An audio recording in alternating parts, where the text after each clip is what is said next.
64 Tacos Podcasts presents Is This Song Good? This is episode 1, Billie Eilish, Bad Guy.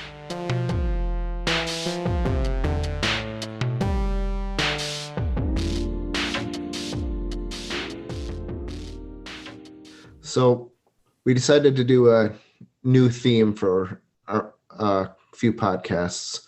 Each one of us is going to pick a song that we think the other two have not listened to, and then all listen to it and then have a discussion about the song. And I came across the song Bad Guy by Billie Eilish, and honestly, I'm not quite sure how I even came to it, but when I heard it, I was like, oh my goodness, I really like this, but I'm not sure why.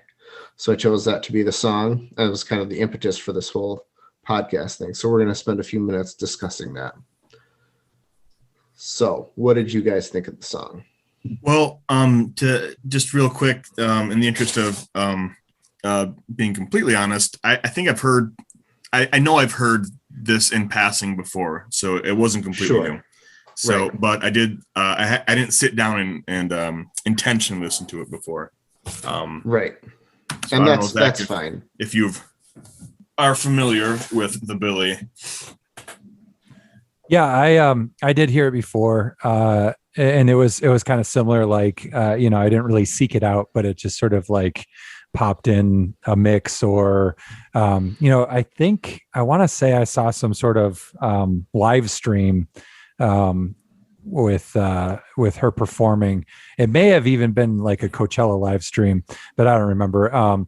And this was one of the songs that really sort of stood out from the rest of them. I think she's got a very unique style, and it's sort of, it's fresh. It's not like it's amazingly fresh, but it's fresh enough to sort of elevate it beyond the other music that's out there. The other pop music, mainstream music is what I mean. Yeah, because I think the execution is really, really good, and I think her brother does the production, basically provides the backing track, and then she puts whatever over top. I don't know what their process is, but so I think the execution is really great. But you're right, there is something unique about it. Lately in pop music, when I hear it, which I don't seek it out, but I just check in every once in a while when I'm looking for like music to listen to on the radio. If I don't have another setup in my car and I'm delivering for hours every night. So I'll just check in on, random stations sometimes just because I'm bored of the same old stuff. But I think that a lot of pop music has this weird voice thing going on. I don't know exactly who started it or what it's about, but there seem to be two types. One, they're like the quote unquote good singers, like let me think. Who's that one tiny? What's her name? Okay, this isn't very useful here, but I wish I could think of. I'm just drawing a blank, but there's like the quote unquote good singer, sort of in the style of Christina Aguilera. I know that's not exactly fresh, but like really good, executing, the usual vocal runs, because it's sort of like Beyonce like stuff, right? Yeah. And then there's also this new thing, which someone like, I don't know, like Selena Gomez or something, or like Noah Cyrus. There's a bunch of them that do it where they have this like weird affectation on their singing, like they're singing in an accent or something. I just find it really weird. But what's nice about this, what I've heard of Billie Eilish, is she's doing her own thing, and it's almost like speak singing or like whisper singing. And to be honest, I listened to it with headphones on, like loud in headphones, and it made me a little uncomfortable how like in your ear the vocals are. Like I feel like I would have enjoyed it more if it was on like a stereo or in the car. But it's this very weird, like personal, like right in your ear, like sort of like quiet whisper. I don't know. It's weirdly intimate, especially considering I don't know how old she is, but I don't think she's very old. So it's a little bit strange to be listening to it, when you're in your 40s. and there's this girl whispering in your ear. You're like, I don't know, this is a little strange. That was my thought when I was listening to it, just a little while ago. That seems to kind of be the whole point of the song, is she's trying to make you uncomfortable for being like, she doesn't want you to be comfortable with this girl whispering in your ear, Yeah. It's like she is trying to make you feel bad about that, and that's awesome. Like, she just has this power over the listener to control the way they're feeling, and then the music is extremely simple. Yeah, it's very minimalist. Yeah, but it's so good. Like, just this super low synthetic bass just rumbling through the whole time, with this neat little thing that it's doing. And then I don't know what the instrument that comes in and does the high bit, but some sort of little like doo-doo-doo-doo-doo thing. I think it sounds just like that, right? Synth. Yeah, that's exactly. Yeah, I believe that it reminds me of like actually you singing, Dan. Yeah. It brought it right to mind. Yeah. Yeah. That's also bad. It reminds me of like a almost a circus carnival, and there's something, and I like that because it also makes me uncomfortable. I feel like clowns are going to come out and do something to me. It does like offer a little bit of levity in a song that's like super sort of like dark. I don't mean like dark like it's like about murder and stuff, but like the tone of everything of the music is like it all feels muddy and dark. Yeah, but then just sort of like happy. It's sinister in a certain way. Yeah, it is. It's like she's completely unapologetic about being the villain in the scenario that she's proposing. It's like, I don't know why your girlfriend doesn't like me, but I kind of do because I'm wearing a cologne. It's like, oh yeah. But then she also says "duh" a couple times, which is like jarring because you're like, so there's this sort of like darkness and also like goofiness, which is an interesting combination. No, it's really crazy. And then back to the music bit, like there's no percussion except for this kind of off clapping. Like it's like a group of people clapping and no one's exactly on beat. Like they're not all clapping in perfect sync with one another. I think there's like a little like hi-hat thing going on.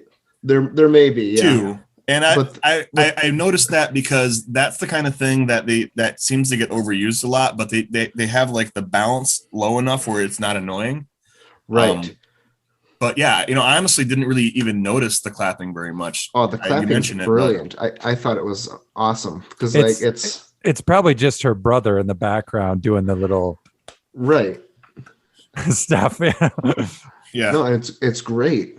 It's like it feels like it's deliberately just a little off to again keep you on edge. Like it's like 4 or 5 different tracks of someone clapping, and then they're all just a little bit off. Yeah.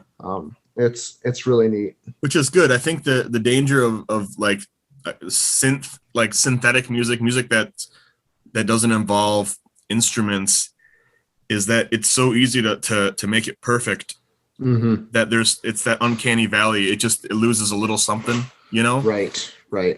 So yeah, maybe that was intentional, and maybe that's what makes it really effective. Like I said, I didn't really pick that out just when I listened to it a little while ago, and we were talking about this a little bit when we were out camping, Dave, but it's one of those songs that, I just from hearing it about here and there, when we were talking a little bit about it, it's nothing that I would normally listen to. It's not something I'd seek out. Right. But it's just so well executed. It's just so like sort of like undeniable how like sort of well it takes all these sort of like basic ideas and just and puts it through the filter of her and her brother. And it just comes out great. Like I was saying, it reminds me a little bit of that "Turn Down for What" song from like 7 or 8 years ago, which is great. I mean, I don't really care about that music, but like if I hear that song on, I just turn it up. So I'm like, yeah, this is just really, really good. It doesn't matter whether it's something I like or not. It's just really good. That one's pretty ridiculous, but well, yeah, especially with the video. The video is quite something. Zach, do you know that one? Turned down for what? No, I don't. I mean, I know the song. I don't know the Okay. video Well, though. you should watch the video. It's Yeah. it's There's ridiculous. no reason to know the song if you haven't watched the video. Okay. The video brings it to a new level. Let's just say there's tennis balls on poles in people's pants, and it's very exciting. Yeah. Yes.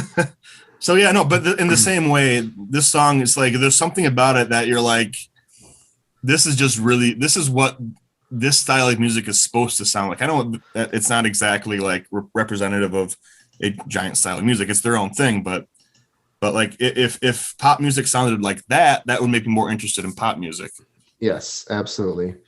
And periodically I'll throw on a Google Play or YouTube Music, whatever it is now, playlist, and I'll say do a Billie Eilish Bad Guy playlist, and then it'll play that first, and then another one of her songs, which usually I'll listen to, and then I'll get like 3 or 4 songs in and I'll be like, what the hell happened? Yeah. How did we get Where did to it this go? point? Yeah. Where did the good stuff go? And it doesn't take long either. Well, I remember when she first sort of like became known. I think there was a song. I don't know if it was like a YouTube, grassroots growing thing, or if there was even an album or anything. But it was a song called "Ocean Eyes," and I honestly can't tell you anything about the song. But I remember hearing it and thinking, "Huh, that's really good." It sort of like caught my attention a little bit. Like I was like, "Oh, that's interesting," because often when I hear somebody new, it takes like 20 seconds where I'm like, nope, I don't care. This is not for me. I'm not interested. But I remember thinking, oh, I kind of get it. Like I can see why this is, becoming popular. Right. Yeah, no, it was very interesting and a pleasant surprise when I heard it.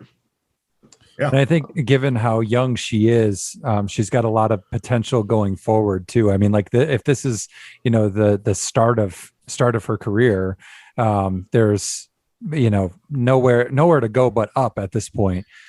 Because she's already on the right track of being more than just a mainstream pop star. She by that I mean she's like doing her own thing and making decisions for herself and not letting the industry tell her where to go. At least that's my perception of it anyway. Well, that's exactly my perception, and I think it came from. I think she became famous through the internet, not through being signed. Right. Initially. And you do get that sense. I don't know, but like you get the sense that they're doing, her and her brother know what they want to do and they're doing it. And there's not a whole lot of people telling them how to do it.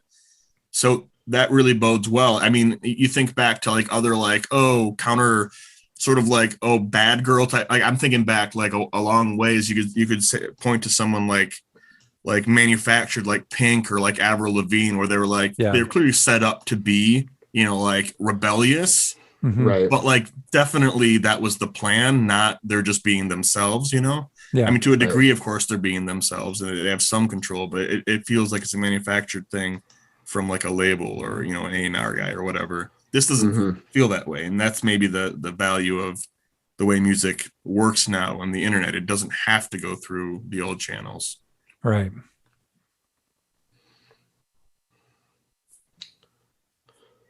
So yeah, this one was good. I'm very happy that this song got added to my library. Pleasant surprise. What song should we do next? Do you guys have one? I have one. I don't know if you guys, I don't think we talked a little about it, Dave, but I suggest we do Mariner's Apartment Complex by Lana Del Rey. I don't know if you know that at all, Zach. Nope. Okay. I just heard it on the radio a few times. There's a newer station in Grand Rapids that plays an interesting mix of stuff. A lot of it, I think it's all for like, like white liberals in their like 30s and 40s. The worst. Kind of. So it's this mix of like nostalgia. Conservatives in their 30s and 40s. Yeah. It's like a mix of like nostalgia from the 90s and then like sort of like hipster, like mainstream-ish hipster stuff, Okay. I don't know. It's kind of the station is hit or miss. Like it's better than the other stations in Grand Rapids, which all suck, but it's a little hit or miss. Sometimes I'm just like, this is terrible. But they've been playing this song and And I think there's something about what Lana Del Rey is doing that works for me. But anyway, we can listen to it separately and then talk about it next time if you want. Unless you got something that you're excited about, Zach. Not at the moment. But I will definitely come up with something. I think this is a good one because I have listened to some of her music. In fact, I listened to her most recent album that just came out, but I have not listened to the album that this Mariner's apartment complex is from. The album is called Norman fucking Rockwell. So, yeah, there's our explicit rating for the day. Yeah. And so we're still PG-13. Yeah, we're still. Yeah. Now we're oh fuck. Now we're X. So I just quick put it into a Google or a YouTube music playlist or not playlist, radio station, and then other songs that showed up into it are "Fade Into You" by Mazzy Star, "My Future" by Billie Eilish. Interestingly, yep. Makes sense. There's that "Criminal" same sort of by melancholy Fiona Apple. to Lana Del Rey. Do you actually have luck from the YouTube radio stuff? Because for me, it'll play a couple songs that I would want to hear, and then it always comes back around to what's that one song? Gautier, somebody that I used to know. Yeah, it's hit or miss. I get so sick of that song. I mean, yeah, that song is fine, like once every couple of years. Yeah, but not in every single radio playthrough that YouTube thinks that I want to hear. I think that if you're listening to something that's vaguely indie, they're like, oh, I know the most popular thing that we could possibly argue might be indie. You might like this, dude. We could do a whole podcast. Have you heard Gautier on this? Yeah. But what I find is that if it's a genre that, like, if I do a Nirvana playlist, then it's gonna be filled up with songs that have already thumbs up, right? Yeah. Whereas if I do a Billie Eilish playlist, there may be one other song that I've ever heard of before. And then it's because of its algorithm, it's going to give you a bunch of weird crap that you probably don't want to listen to because you didn't come to Billie Eilish because you wanted like mainstream pop. You came to her because you wanted something different from mainstream pop, right? Yeah. So that's why that's what's broken about their algorithm is that they're like, oh, you just want more stuff like this, but it's not like that. It's like what they think is like that. And so it's kind of messed up. Yeah. Those algorithms. We have diverged from the original topic quite a bit here. So why don't we wrap this one up? Okay. We'll listen to Mariner's apartment complex for the next time we do this. And we'll talk about it then. All right. Sounds good.